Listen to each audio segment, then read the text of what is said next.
படம் நல்லா இருந்துச்சு ப்ரோ. இந்தியாவில் நிறைய பேருக்கு ஜிடி நாயுடு அவர்களை பற்றி தெரியல. இங்கே நிறைய கண்டுபிடிப்புகள் வந்து அவர் பண்ணியிருக்காரு. நம்ம வெளிநாட்டில் வந்து நிறைய கண்டுபிடிப்புகள் பண்ணவங்கள பற்றி நம்ம பேசிகிட்டு இருக்கோம். பட் ஆனால் இங்கே இந்தியாவில் வந்து நம்ம நிறைய பேரை தெரிஞ்சுக்க வந்து மறுக்கிறோம்.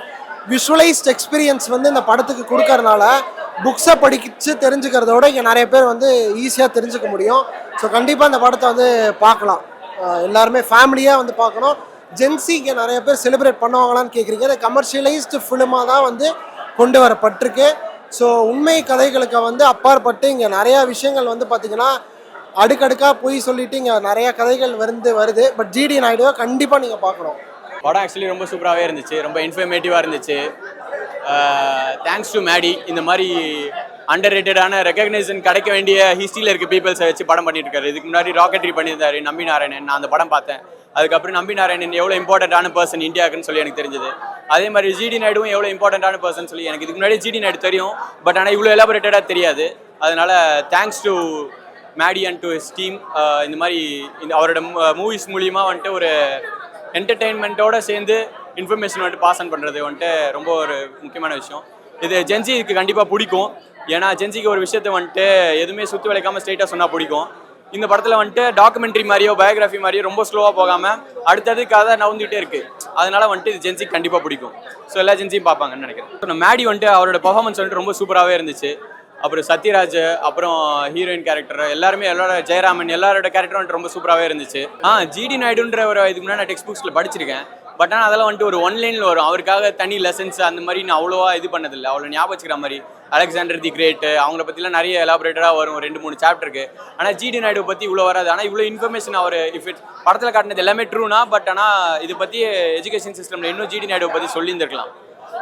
அதனால வந்துட்டு எனக்கு வந்துட்டு மேடி வந்துட்டு இந்த இதை வச்சு படம் பண்ணணும்னு நினச்சதுக்கு வந்துட்டு மேடி வந்துட்டு ரொம்ப பிடிக்கும். ஜிடி நாயுடு மேடி பண்ணியிருக்காரு, படம் பார்க்க வந்திருக்கோம். ஸோ பேசிக்காக ஒரு ஜிடி நாயுடு ஒரு பயோபிக் தான். ஸோ டாக்குமெண்ட்ரி மாதிரி இல்லாமல் ஒரு கமர்ஷியலாக ஒரு ஃபாஸ்டிங் மூவிங்காக படம் மாதிரி இருந்துச்சு. ஃபர்ஸ்ட் ஹாஃபில் வந்து இன்னோவேஷன்ஸ் என்னென்ன பண்ணியிருக்காரு, எங்கே போய் அவார்டு வாங்கியிருக்காரு அந்த மாதிரி தான் படம். செகண்ட் ஹாஃபில் வந்து அசட்ஸ் எப்படி ரீகெயின் பண்ணுறாரு, கவர்மெண்ட்டை ஃபேஸ் பண்ணுறாரு அந்த மாதிரி தான்.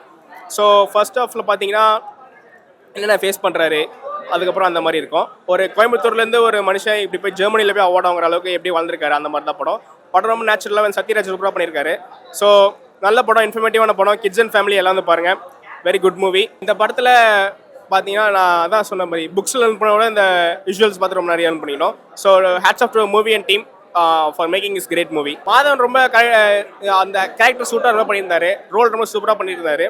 So good movie. ஜிடி நாயுடுவை பற்றி என்ன சொல்கிறாங்கன்னா, அவரோட தொலைநோக்க பார்வை ரொம்ப பிடிச்சிருக்கு எனக்கு.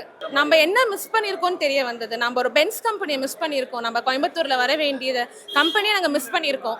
பட் அந்த கம்பெனி வந்து இவர்னால டாடா மோட்டார்ஸ்க்கு போயிருக்குன்னு எங்களுக்கு அந்த கான்ட்ராக்ட் போயிருக்குன்னு தெரியுது. ஒரே தமிழ்னு சொல்ல முடியாது. பட் இவர் மூவி வந்ததுனால அந்த மாதிரி நான் பார்க்குறேன். நிறைய பேர் இருப்பாங்க, பட் இவர் மூவி வந்ததுனால தெரியும். இதுக்கு மேலே இந்த மாதிரி பேர் எவ்வளோ இருக்காங்களோ மூவிஸ் எடுத்து அவங்கள பற்றி நாங்களும் தெரிஞ்சுக்கலாம். படம் அருமையாக இருக்குது. குழந்தைங்களோட கூப்பிட்டு வந்து பார்க்கலாம். ஜிடி நாயுடு அவரோட கதையை சொல்லியிருக்காங்க. எல்லா குழந்தைங்களும் தெரிஞ்சிக்க வேண்டிய ஒரு கதை. நல்ல படம். எல்லாம் ஃபேமிலியோட வந்து பார்க்கலாம். மாதவன் எக்ஸ்ட்ரா நிறைய பண்ணியிருக்காரு. அவர் அந்த மாதிரி அவருக்கு அந்த பயோபிக் ஸ்டோரி தான் அவருக்கு செட் ஆகுதுன்னு நினைக்கிறேன். எல்லாத்துலேயும் சூப்பராக பண்ணுறாரு. அவர் இந்த மாதிரி படம் நிறையா பண்ணணும். நிறையா பயோபிக் படம் நிறையா பண்ணணும். அருமையாக இருக்குது. ஆர்ட் ஒர்க்கு எல்லாமே சூப்பராக இருக்குது. நடிகர்களும் எல்லாருமே அந்த கேரக்டர் ஏற்ற மாதிரி சூப்பராக நடிச்சிருக்காங்க. நல்லா என்ஜாய் பண்ணி பார்த்தோம்.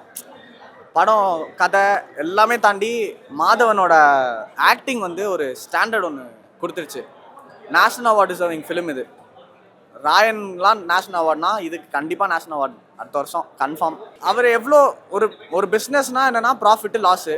ப்ராஃபிட் கிடச்சா எக்ஸ்பேண்ட் பண்ணோம் அப்படி. அதெல்லாம் தாண்டி பிஸ்னஸில் வந்துட்டு காம்படிட்டிவ்ஸ் போட்டு இப்படி அடிப்பாங்க, இவ்வளோ பண்ணணும். அவர் எங்கெங்கெல்லாம் மூளையை ஒரு இடத்தையும் புழிஞ்சு என்னென்னா பண்ண முடியுமோ அப்படி அந்த காலத்தையே அப்படி நல்லா போட்டு எல்லாரையும் ஓட விட்டுருக்காரு. நல்லா இருந்துச்சு, என்ஜாய் பண்ணி பார்த்தோம்.